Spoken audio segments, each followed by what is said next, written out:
Հայաստանում վերջին ամիսներին վթարների էպիկենտրոնում շարունակում են մնալ ավտոբուսների մասնակցությամբ պատահարները։ Ճանապարհային երթևեկության կանոնների խախտում, մեքենաների տեխնիկական անսարքություններ, վատ եղանակային պայմաններ։ Սրանք են այն գործոնները, որոնք նպաստում են ճանապարհատրանսպորտային միջադեպերի թվի աճին։ Բարեփոխումը այս համակարգային լուծումներն են։ Քաղաքապետն ասում է, ավտոբուսները բարեկարգվել ու համալրվել են ժամանակակից տեխնոլոգիաներով։ Այդ դեպքում ինչով են պայմանավորված անսարքությունների պատճառով վթարները։ Եվս մեկ բան, որ էլի կրկին խոսում է այս ավտոբուսների վթարների եւ խնդիրների մասին, տեսեք, օրինակ Մաշտոցի պողոտը շատ վառ օրինակ է,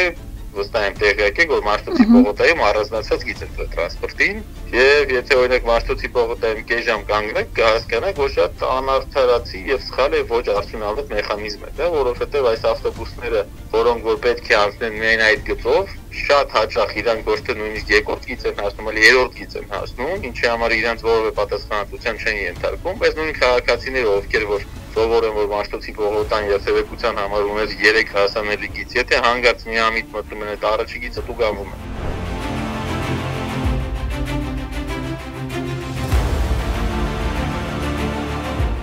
Մայիսի 26-ին 49 երթուղին սպասարկող ավտոբուսի վարորդը ավտոբուսը կայանել է Կորիայի ձորում, Շրջանցիկ թունելի փողոցում, դիսպեչերական կետում եւ իջել։ Քիչ անց ըստ վարորդի ավտոբուսը ինքնաբերաբար առաջ էր ընթացել եւ հայտնվել զրուցարանում։ Նույն օրը Նորագավիթ առաջին փողոցում Mercedes Magnishi բեռնատարը հետ ընթաց կատարելիս բախվել էր թիվ 33 երթուղին սպասարկող ավտոբուսի ապակուն, ինչի հետևանքով այն կոտրվել էր եւ թափվել ուղևորի վրա։ Տուժածը տեղափոխվել էր Էրեբունի բժշկական կենտրոն, որտեղ առաջին բուժօգնություն ստանալուց հետո դուրս էր գրվել։ Մայիսի 16-ին էլ Սեբաստիա փողոցում Եռաբլուրի մոտ թիվ 23 երթուղին սպասարկող ավտոբուսը բախվել էր Ճամփեձրի Էլեկտրասյանը եւ բենզալեցակայանին։ Ճանապարհատրանսպորտային պատահարի հետևանքով տուժել էր 8 անձ։ Ըստ Երևանի քաղաքապետարանի կա հստակ վիճակագրություն 2024 թվականի հունվար-ապրիլ եւ 2025 թվականի ապրիլ ամսվա վերաբերյալ։ 2024 թվականին Երևանի քաղաքապետարանում գրանցված է եղել 719 ավտոբուս, որոնցից 163-ը դարձել են վթարների մասնակից։ 2025-ի ապրիլին գրանցված 852 ավտոբուսներից վթարների մասնակից է եղել 183-ը։